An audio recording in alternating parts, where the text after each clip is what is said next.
Have you ever felt someone grow distance from you without explanation, no argument, no clear reason, just a shift?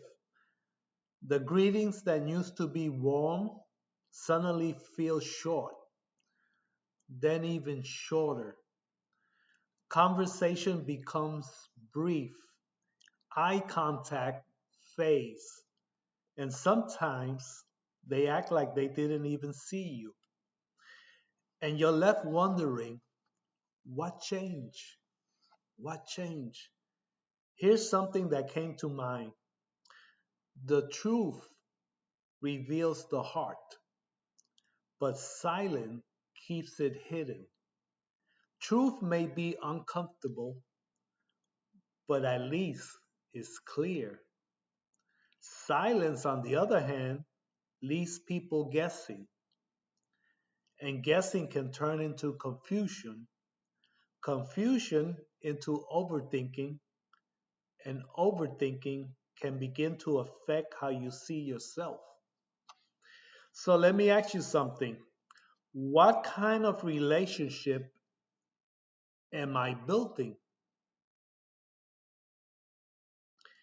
Clear or confusing? Because the way we respond when something changes says a lot about what's going on inside of us. In Luke chapter 6, verse 45, it says, out of the abundance of the heart, the mouth speaks. So if what's in the heart eventually comes out, what happens when instead of speaking, we go silent? Is silence always harmless, or can it sometimes be a way of hiding? In John chapter 3, verse 19 and 20, it says people avoid the light because they don't want what's inside of them to be exposed. And if we're honest, sometimes it feels easier to create distance than to have an honest conversation. Easier to avoid than to explain. Easier to go silent than to tell the truth. But here's the problem. Silence doesn't mean nothing is being said. It just means it's being hidden. And hidden things don't bring clarity. They create confusion. So let me ask you another question. How does Jesus want our relationship to be? How does he want it to be towards each other? Because many of us already know the answer. We read it, we heard it, but sometimes we choose not to think about it when it matters most. In John chapter 13, verse 34 and 35, Jesus says, love one another as I have loved you. That kind of love doesn't pretend you don't exist. It doesn't make you feel unimportant. It doesn't reduce you to short, distant greetings. And just a few verses before that, in John chapter 13, verse 14 and 15, Jesus washed his disciples' feet and said, I have set you an example that you should do as I have done for you. Think about that. He didn't create distance, he didn't avoid them, he moved closer, even in humility.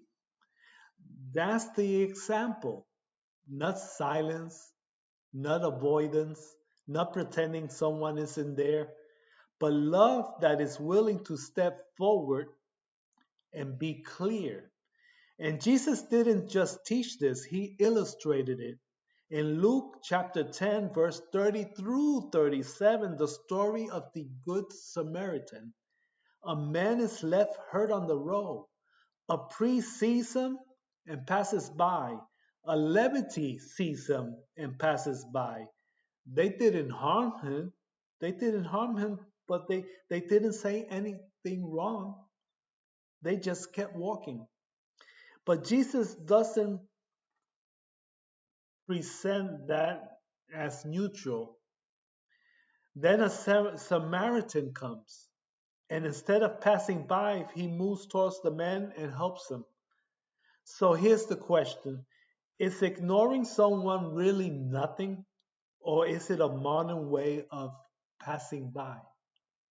Because scriptures also say in James chapter 14, verse 17, if anyone knows the good they ought to do and doesn't do it, it is sin. And in First Corinthians chapter 13, verse 5, it says, love is not rude, it does not dishonor others. Even something as simple as a greeting matters. In Matthew chapter 5, verse 46 and 47, Jesus points out that even greeting others is part of how we reflect something different.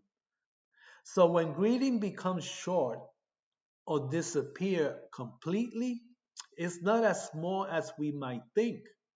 It reveals something. And in John chapter 3, verse 21, it says, whoever lives by the truth comes into the light. Truth doesn't hide, truth makes things clear. Even when it's uncomfortable, even when it costs something. So let's come back to the question. What kind of relationship am I building? Clear or confusing? When something changes in my heart, do I address it or do I hide behind silence? Because at the end of the day, the truth reveals the heart, but silence keeps it hidden.